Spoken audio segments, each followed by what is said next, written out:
말씀 다니엘서 11장 21절부터 27절 말씀입니다. 구약 성경 1254면 다니엘서 11장 21절부터 27절까지입니다. 저와 번갈아 교독하고 마지막 절 함께 읽겠습니다. 제가 먼저 읽겠습니다. 또 그의 왕위를 이을 자는 한 비천한 사람이라. 나라의 영광을 그에게 주지 아니할 것이나 그가 평탄한 때에 타서 속임수로 그 나라를 얻을 것이며 넘치는 물 같은 군대가 그에게 넘침으로 말미암아 패할 것이요 동맹한 왕도 그렇게 될 것이며 그가 약조한 후에 그는 거짓을 행하여 올라올 것이요 소수의 백성을 가지고 세력을 얻을 것이며 그가 평안한 때에 그 지방의 가장 기름진 곳에 들어와서 그의 조상들과 조상들의 조상이 행하지 못하던 것을 행할 것이요 그는 노력하고 탈취한 재물을 무리에게 흩어주며 계략을 세워 얼마 동안 산성들을 칠 것인데 때가 이르기까지 그리하리라. 그가 그의 힘을 떨치며 용기를 다하여 큰 군대를 거느리고 남방왕을 칠 것이요 남방왕도 힘이 크고 강한 군대를 거느리고 맞아 싸울 것이나 능히 당하지 못하리니 이는 그들이 계략을 세워 그를 치민이라. 그의 음식을 먹는 자들이 그를 멸하리니 그의 군대가 흩어질 것이요 많은 사람이 엎드러져 죽으리라. 함께 하겠습니다. 이 두 왕이 마음에 서로 해하고자 하여 한 밥상에 앉았을 때에 거짓말을 할 것이라.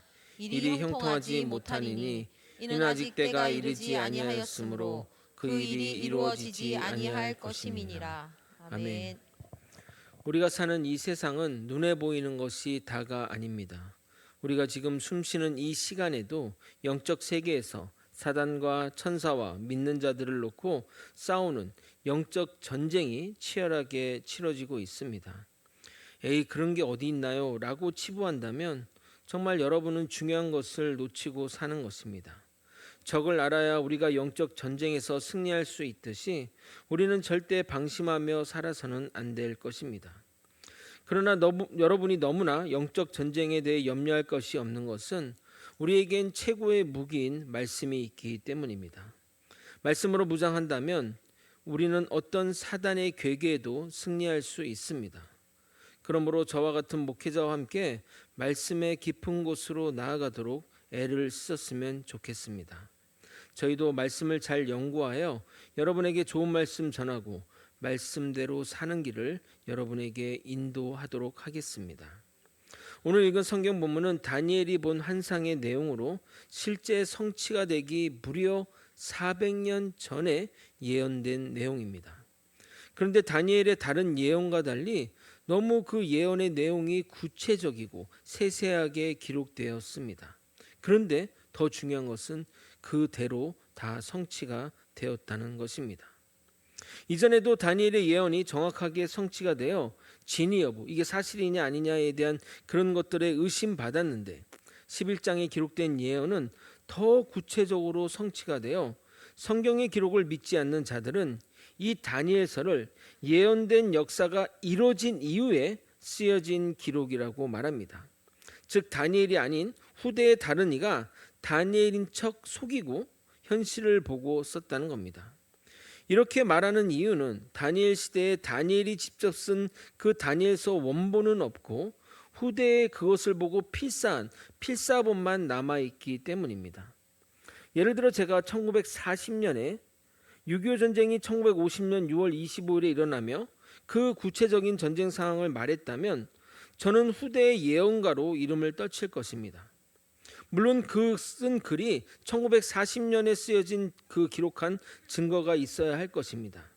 그런데 문제는 1940년에 기록한 문서는 어디론가 사라졌고 1940년에 그 원본을 복사한 1960년대의 자료만 남아 있다면 사람들은 이 예언을 6.25 전쟁 일어난 후에 기록했다고 말할 것입니다. 마찬가지로 현재 남아있는 성경본은 다니엘 시대에 다니엘이 직접 쓴 기록은 없고 그것을 보고 필사하고 또 필사하고 한 후대의 사본만 남아있으니 그렇게 생각하는 겁니다. 여러분은 그것을 놓고 어떻게 판단하시겠습니까? 결국 이것에 대한 진위 여부는 신앙의 영역으로 갈 수밖에 없습니다. 그러나 우리는 하나님의 말씀을 믿는 사람 아닙니까?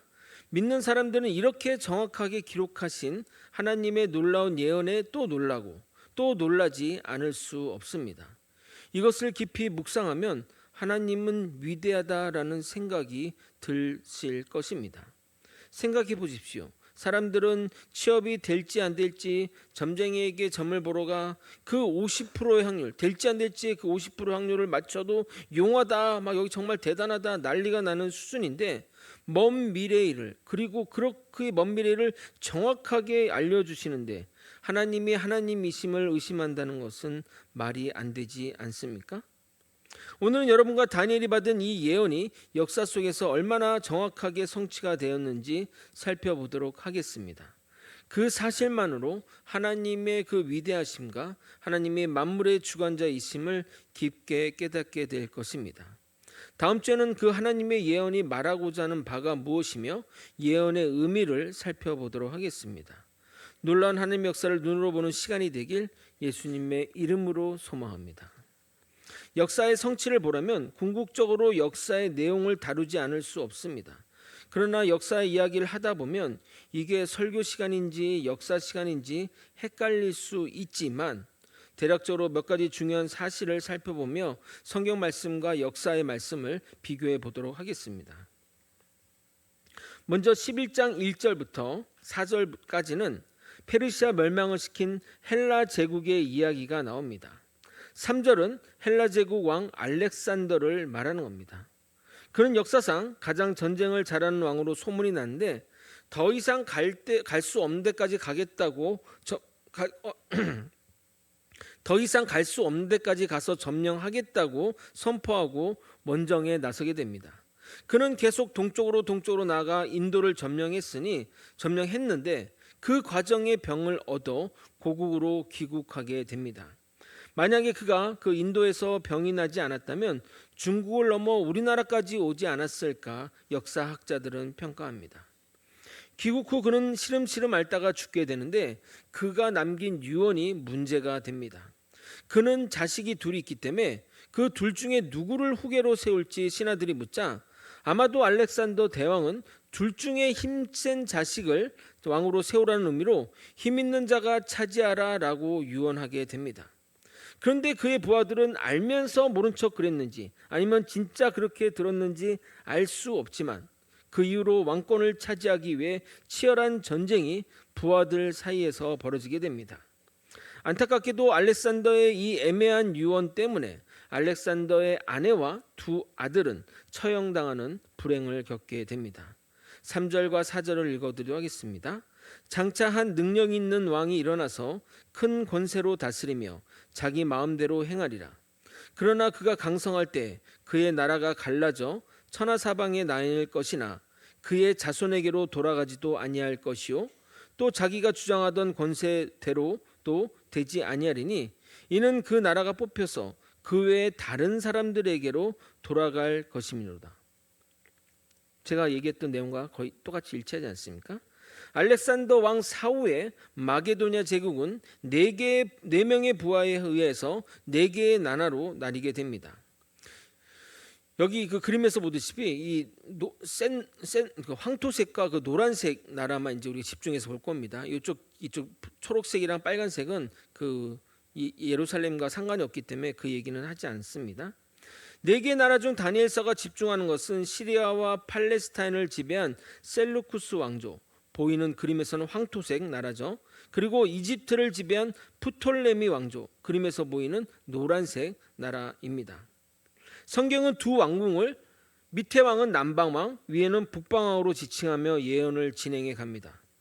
아마도 그리스 로마 지역에 있는 두 왕조는 이스라엘과 상관없기에 언급하지 않은 것으로 생각됩니다. 자세한 이해를 위해 남방왕의 계보와 북방왕의 계보를 보면서 이야기를 나눠보도록 하겠습니다. 알렉산더 대왕 아래서 가장 유능한 장군이었던 프톨레미 소테르 1세가 알렉산더 사후에 팔레스타인 남부 지역과 애굽 지역의 통치자인 남방왕으로 제일 먼저 등극하게 됩니다. 반면 북방왕 셀루쿠스 리카도로 1세는 처음에는 프톨레미 왕 밑에서 일하다가 바벨론 지역을 다스리는 안티고누스와 전쟁 끝에 승리하고 그 지역을 다스리게 되는데, 나중에는 자기가 섬겼던 그 프톨레미 왕보다 더 권세가 커지게 됩니다. 이것이 5절에 기록되어 있습니다. 남방 왕들은 강할 것이나 그 군주들 중 하나는 그보다 강하여 권세를 떨치리니 그의 권세가 심히 클 것이요. 이후 남방은 프톨레미 1세 아들들이 통치하게 되었는데, 남방왕 두 번째 왕이 프톨레미 2세는 BC 250년에 자신의 딸 베레니스를 북방왕 셀루쿠스 왕조 세 번째 왕인 안티오쿠스 2세와 정략적으로 결혼시키게 됩니다. 이 결혼을 위해 안티오쿠스 2세는 자신의 부인인 라오디스와 헤어지게 됩니다. 그래서 새로 결혼한 베레니스 사이에 난 왕자를 안티오쿠스 2세의 왕위 계승자로 삼게 되는데, 장인인 프톨레미 2세가 죽자 안티오쿠스 2세는 원하지 않았던 결혼이었던지 원 부인인 그 라오디스를 불러내어 왕후 자리에 다시 앉히게 됩니다. 그런데 여기서 반전이 일어납니다. 왕으로 복귀한 라오디스는 자신을 버린 그 안티오쿠스 왕에 대한 그 배신감과 복수감으로 그를 독살하게 됩니다. 그리고 그녀를 따르는 무리의 힘으로 베레니스와 그녀가 낳은 아들까지 모두 살해하게 됩니다. 여자가 하늘 품은 온유월의 서리가 내린다고 하는 말이 딱 들어맞는 말입니다. 그리고 그녀는 자신을 지지하는 세력들을 앞세워 쿠데타를 일으켜 그의 아들을 왕으로 세우고 자신이 섭정하게 됩니다. 그리하여 북방왕 셀루쿠스 왕조 4대 통치자인 라오디스의 아들인 셀루쿠스 2세 칼리니쿠스가 왕위에 오르게 됩니다. 그 내용이 6절에 기록되어 있습니다. 몇 해 후에 그들이 서로 단합하리니 곧 남방왕의 딸이 북방왕에 가서 화친하리라. 그러나 그 공주는 힘이 세하고 그 왕은 서지 못하며 권세가 없어질 뿐 아니라 그 공주와 그를 데려온 자와 그를 낳은 자와 그때에 도와주던 자가 다 버림을 당하리라. 다시 남방 왕조는 프톨레미 2세의 아들이자 죽은 베레디스의 오빠인 프톨레미 3세가 남방왕 세 번째 왕위에 오르게 됩니다. 그러니까 어떻게 되겠어요? 자신의 동생을 죽인 그 원수를 갚고자 프톨레미 3세는 남방왕 프톨레미 3세는 셀루쿠스 2세 칼리쿠니스에게 전쟁을 걸게 됩니다. 약 5년간의 전쟁이 진행되는데, 그때 프톨레미 3세는 안디옥을 점령하고 그 북방에 있던 신전을 약탈하여 각종 보물들을 본국으로 가져오게 됩니다. 그런데 그 약탈에서 가져온 그 보물들 중에는 BC 6세기경 페르시아 때 캄비세스 2세가 애굽의 신전에서 빼앗았던 애굽의 우상과 보물들이 포함되어 있었던 것입니다. 그러니까 과거에 훔쳐간 것을 다시 또 훔쳐오게 된 거죠. 그러한 이유로 후대 애굽 사람들은 그를 호해자라고 부르며 위대한 왕으로 칭송합니다. 자신의 그것들을 되찾아왔다는 의미입니다. 이러한 내용이 7절부터 8절에 기록되어 있습니다. 그러나 그 공주의 본 족속에서 난 자 중에 한 사람이 왕위를 이어 권세를 받아 북방 왕의 군대를 치러 와서 그의 성에 들어가서 그들을 쳐서 이기고 그 신들과 부어 만든 우상들과 음과 금의 아름다운 그릇들을 다 노력하여 애굽으로 가져갈 것이요 몇 해 동안은 그가 북방 왕을 치지 아니하리라. 그러니까 그 남방 왕이었던 프톨레미 3세가 거기다 점령할 뻔했는데 본국에서 반란 소식이 들려서 급기 귀국하게 되면서 다행히 북방왕 셀루쿠스 왕조는 왕위를 지킬 수 있었고, BC 240년에 상호 불가침 조약을 맺으면서 한동안 서로 전쟁이 그치게 됩니다. 성경에 그대로 기록되어 있는 거죠.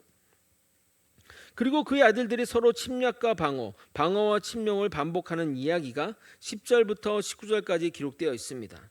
이 부분은 제가 그냥 간략히 말씀을 정리하고 넘어가도록 하겠습니다.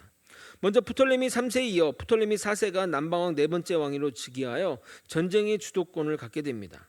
역사상 기록에 따르면 그 프톨레미 역사상 가장 큰 위세를 떨친 왕이라고 합니다. 그러나 BC 203년경에 그의 부인과 함께 원인을 알 수 없는 병으로 사망하면서 그의 아들 프톨레미 5세가 어린 나이에 즉위하게 됩니다. 그런데 북방 왕인 그 셀루쿠스는 과거에 당한 그 복수를 하기 위해 동맹국과 힘을 합쳐 침략하게 됩니다. 그리고 이 프톨레미와의 전쟁을 통해 큰 승리를 거두고 화친을 하는데, 셀루쿠스 왕 안티오쿠스 3세는 프톨레미 왕국에 대한 왕국에 대한 완벽한 정복을 위해 그의 딸을 어린 왕 프톨레미 5세에게 정략 결혼을 시킵니다. 그 딸의 이름이 그 유명한 클레오파트라입니다. 물론 우리가 알고 있는 로마 정복기 때 시저와 안토니우스의 줄을 타던 애굽의 마지막 여왕 클레오파트라고는 하고는 동명이인입니다. 첫 번째 여왕, 그러니까 애굽의 첫 번째 여왕인 클레오파트라입니다. 북방왕은 자신의 딸 클레오파트라가 어린 왕을 잘 구슬려 이 나라를 자신에게 바칠 것으로 생각했습니다. 그런데 막상 그 프톨레미 5세 어린 왕과 결혼하고 나니까 그 남편이 불쌍하고 동정심이 생겨 아버지의 뜻을 저버리고 온 힘을 다해 프톨레미 왕조를 지지하게 됩니다. 나중에 남편이 죽고 아들 프톨레미 6세가 즉위하자 여왕이 섭정하며 애굽 최초의 여왕으로 즉위하게 됩니다. 그 기록이 17절에 정확하게 예언되어 있습니다. 그가 결심하고 전국에 힘을 다하여 이르렀다가 그와 하친할 것이요 또 여자의 딸을 그에게 주어 그의 나라를 망하게 하려 할 것이나 이루지 못하느니 그에게 무익하니라. 그래서 결국 그 북방왕 안티오쿠스 3세는 전쟁의 기술을 남쪽에서 서북진으로 틀게 되는데, 거기에는 그 한창 새롭게 떠오르는 로마가 버티고 서 있었습니다. 그들의 힘을 간과했는지 그들과의 전쟁에서 큰 패배를 겪게 됩니다. 그래서 자신의 부하들과 아들까지 인질로 잡혀가고 엄청난 조공을 바치는 조건으로 간신히 살아남게 됩니다. 그는 조공을 위해 백성들에게 과도한 세금을 묻었고 신전에 들어가 수많은 보물들을 뜯어내어 강제로 탈취하게 됩니다. 결국 그 일로 인해 백성들이 폭동이 일어나게 되고 암살당하게 됩니다. 이 내용도 18절 19절에 정확하게 기록되어 있습니다. 그 후에 그가 그의 얼굴을 바닷가로 돌려 많이 점령할 것이나 한 장군이 나타나 그의 정복을 그치게 하고 그 수치를 그에게 돌릴 것이므로 그가 드디어 그 얼굴을 돌려 자기 땅 산성으로 향할 것이나 거쳐 넘어지고 다시는 보이지 아니하니라. 죽었다는 얘기입니다. 그리고 21절부터 그 문제 많은 안티오쿠스 에피파네스 4세의 왕의 기록이 시작됩니다. 이 인물에 대한 내용이 이 예언의 핵심입니다. 21절부터 45절까지 안티오쿠스 4세의 3차에 걸친 예루살렘 침공과 그가 행했던 그 악행들을 기록한 후에 그의 최후를 다루고 있습니다.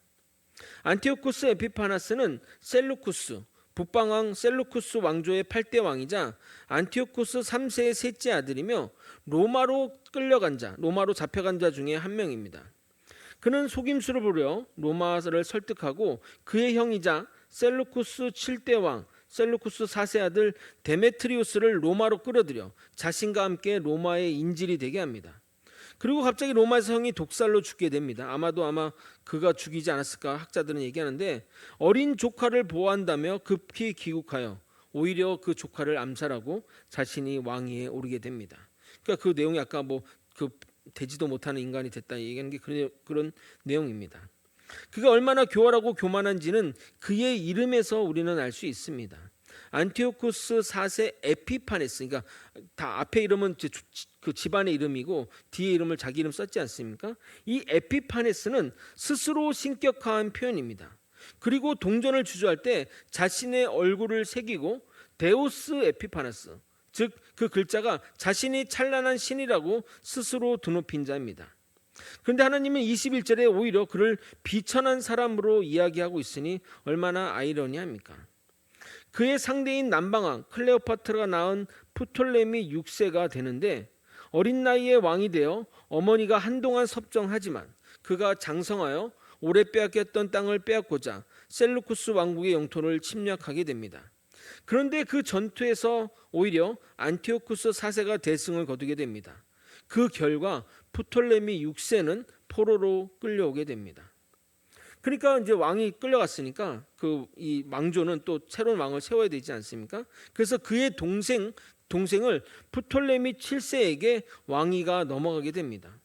졸지에 포로로 끌려갔고 왕권마저 사라지어 버린 프톨레미 6세에게 안티오쿠스는 협상을 하며 내가 왕권을 왕권을 돌려줄 테니까 우리와 동맹을 맺자고 제안하고 그를 돌려보내게 됩니다. 그러나 안티오쿠스 4세는 프톨레미 왕조를 집어삼키려는 검은 음모를 숨기고 있었던 겁니다. 이 내용이 27절에 기록되어 있습니다. 이 두 왕이 마음에 서로 해하고자 하여 한 밥상에 앉았을 때에 거짓말을 할 것이라. 일이 형통하지 못하리니 이는 아직 때가 이르지 아니하였으므로 그 일이 이루어지지 아니할 것입니다. 이렇게 이야기하는 이유는 그가 애굽으로 돌아간 프톨레미 2세는 바로 배신하여 대규모 군대를 일으키게 됩니다. 이를 눈치챈 안티오쿠스 4세는 애굽을 선제 공격으로 하려고 했으나 또 이 프톨레미 4세가 또 머리를 또 써서 로마에게 미리 손을 써서 애굽 정벌을 갔다가 포기하고 돌아오게 됩니다. 그는 돌아오는 길에 이게 화가 났던지 이 치욕을 분풀이하고자 예루살렘에 들러서 예루살렘 백성 수만 명을 안식일에 쳐 죽이고 성전에 들어가 매일 드리는 제사를 폐지하고 제단에 제우스 신상을 놓아두고 돼지머리를 희생제물로 드리는 성전과 하나님을 모독하게 됩니다. 기록에 의하면 유대인들은 태어난 지 8일 만에 할례를 행하는데 할례를 금지했기 때문에 할례를 하다 잡히면 그 아기를 죽여 아기의 창자를 어머니 목에 걸게 시켰다고 합니다. 이스라엘 역사상 이렇게 심하게 종교적으로 탄압받은 적이 없었다고 합니다. 성전이 무너지거나 성전 기물들이 탈취되는 적은 있었지만 예루살렘 땅에서 종교 행위 자체를 금한 적은 한 번도 없었기 때문입니다. 안티오쿠스 에피파네스 왕은 유대인들에게 할례를 금하고 율법 책의 소유와 필사, 낭독과 더불어 안식일 준수 등 모든 종교적 행사를 전면 금지했습니다. 그리고 이 금령을 어기면 누구를 막론하고 사형에 처했습니다. 그렇게 진행된 유대 종교에 대한 극심한 박해는 3년 이상 계속되었으며 결국 이것에 반발하여 반란이 일어나는데 그것이 그 유명한 마카비 혁명입니다. 이런 내용이 31절 32절에 정확하게 기록되어 있습니다. 군대는 그의 편에 서서 성소 곧 경고한 곳을 더럽히며 매일 드린 제사를 폐하며 멸망하게 하는 가증한 것을 세울 것이며 그가 또 언약을 배반하고 악행하는 자를 속임수로 타락할 것이나 오직 자기의 하나님을 아는 백성은 강하여 용맹을 펼치리라. 이들의 봉기는 결국 BC 164년에 혁명에 성공하게 되고 안티오쿠스 4세가 더럽힌 성전을 다시 거룩하게 깨끗하게 하여 하나님께 봉헌하게 되었습니다. 그래서 이스라엘 백성들은 이 날을 기념하여 지금도 12월 달에 가면 수전절, 영어로 히브리어는 하누카 절기로 지키고 있습니다. 12월쯤에 가면 막 불의 축제라고 해서 전등 축제를 하는데 사람들이 모르면 여기도 크리스마스 지나보다 그게 아니라 이 성전 수전절, 성전을 지켰다는 그 절기를 지키는 절기입니다. 이어서 40절부터 45절은 안티오쿠스 4세와 프톨레미 6세 간의 전쟁을 다루고 있고 거기서 안티오쿠스 4세가 죽게 되는 것을 다루고 있습니다. 처음에 두 나라에서 전쟁이 일어났을 때는 안티오쿠스 4세가 승승장구하게 됩니다. 그런데 남쪽으로 이동하며 거의 애굽을 점령할 쯤에 동북 쪽에서 반란이 일어났다는 소문을 듣게 됩니다. 그래서 고민을 했죠. 갈 것인가 말 것인가 번민하다가 결국 애굽을 향한 전쟁을 그치고 반란을 제어하기 위해 군대를 돌려 돌아가는 중에 원인을 알 수 없는 병에 걸려 죽음을 맞게 됩니다. 외경인 마카비서에는 하나님의 심판을 받아 죽게 되었다고 이야기하고 있습니다. 43절부터 45절을 읽어드리도록 하겠습니다. 그가 권세로 애굽의 금, 은과 모든 보물을 차지할 것이요 리비아 사람과 굿 사람이 그의 시종이 되리라. 그러나 동북에서부터 소문이 이르러 그를 번민하게 하므로 그가 분노하여 나가서 많은 무리를 다 죽이며 멸망시키려 할 것이요 그가 장막 군전을 바다와 영화롭고 거룩한 사이에 세울 것이나 그의 종말이 이르니 도와줄 자가 없으리라. 안티오쿠스 에피파네스 4세가 갑자기 죽음으로써 그의 인생과 그리고 다니엘의 예언이 끝이 나게 됩니다. 말씀을 정리하겠습니다. 다니엘서의 예언을 통해 하나님의 계획이 정확하게 역사를 통해 성취되었음을 우리는 눈으로 보았습니다. 이를 통해 하나님이 세상과 온 우주의 조성자이자 다스리는 분이심을 의심해서는 안 될 것입니다. 만유의 주인이시며 만물의 주인이신 하나님이라는 말은 괜히 나온 말이 아님을 반드시 알아야 하는 겁니다. 그러나 세상은 하나님을 종교의 틀로 가두어 단지 평안을 주는 존재로 또는 철학과 도덕의 신으로 또는 무지의 산물로 여깁니다. 얼마나 하나님을 모독하고 싶었으면 하나님을 만들어진 신이라고 하겠습니까?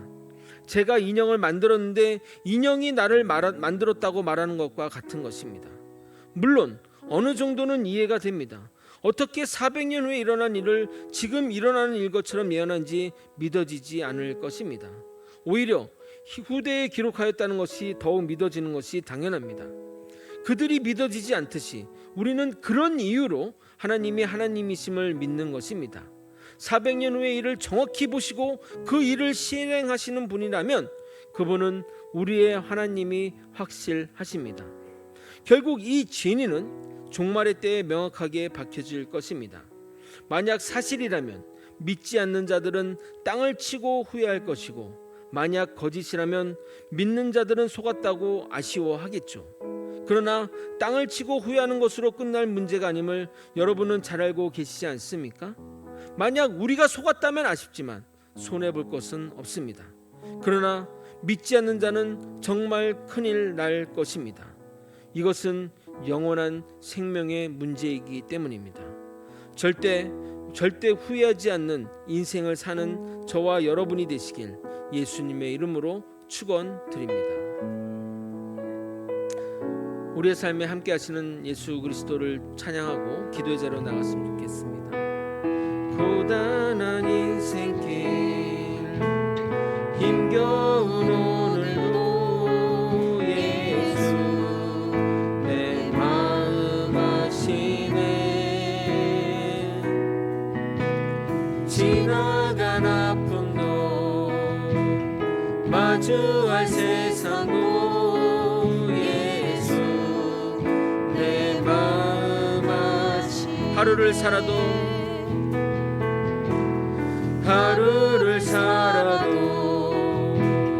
기쁨으로 가리 예수 늘 함께 하시네.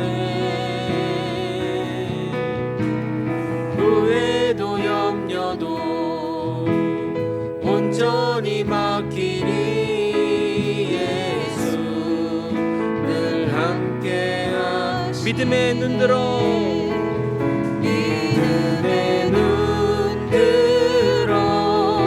주를 보리. 이 또한 지나가리라.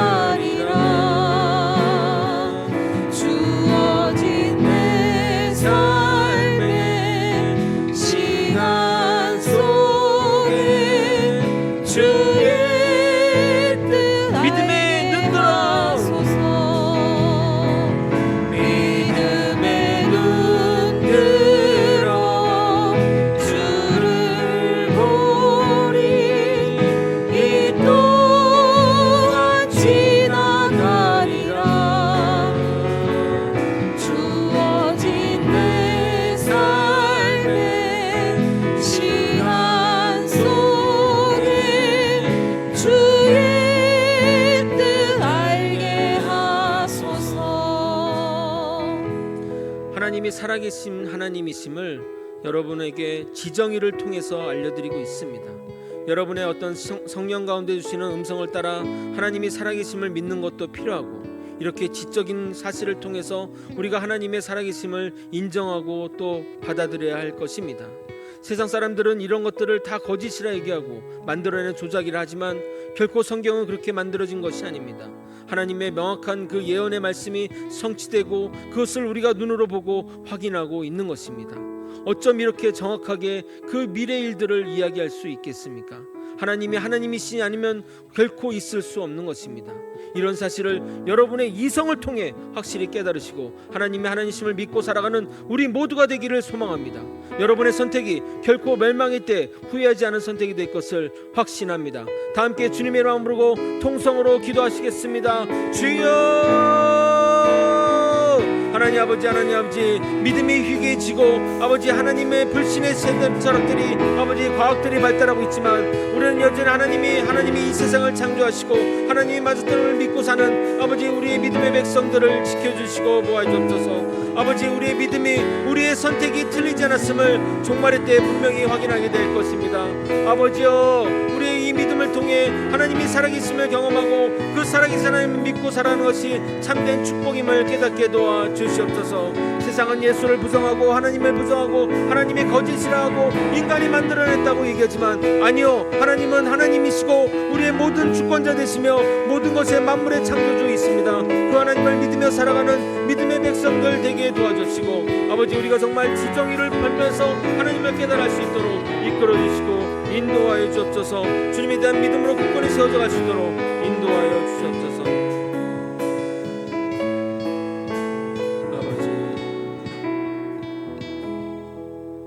아버지, 세상은 하나님이 만들어진 신이며 인간의 창조, 인간이 만들어낸 것이라고 이야기합니다. 그러나 우리는 하나님이 하나님이시며 우리의 만물의 조성자며 모든 것 되심을 고백합니다. 우리의 선택이 틀리지 않았음을 분명히 주님은 우리에게 확신시켜 주시고 확인시켜 주실 것입니다. 종말의 때 주님을 만나 우리의 선택이 틀리지 않았음을 경험하고 하나님께 영광의 찬양을 올려드릴 수 있는 그 날이 오기를 간절히 소망하며 살아갈 수 있게 도와주시옵소서. 세상의 어리석은 것들을 아버지 깨우쳐 주시옵시고 하나님이 하나님 되심을 우리의 모든 것의 주권자이심을 깨닫게 이끌어 주시옵소서. 아버지, 저는 주님만 믿기 원합니다. 주님이 우리의 모든 것 되심을 믿기 원합니다. 모든 이성과 모든 지성과 우리의 모든 것들을 의지를 발휘하여 주님을 믿사오자오니 주님 지켜주시고 인도하여 주시옵소서. 주님이 함께 하심을 평생 누리며 살아가는 우리 모두가 될 수 있게 주님 역사하여 주시옵소서. 사랑이 많으신 예수 그리스도 이름으로 기도드립나이다. 아멘. 지금은 우리 구주 예수 그리스도의 은혜와 우리 하나님 아버지의 크신 사랑과 성령 하나님의 감동감화 교통 역사하시는 귀한 은총이 주의 말씀을 잘 믿어 종말의 때에 웃는 믿음의 성도님 머리 위에 그리고 거제의 소망교회 위에 이제로부터 영원히 함께 있을지어다. 아멘.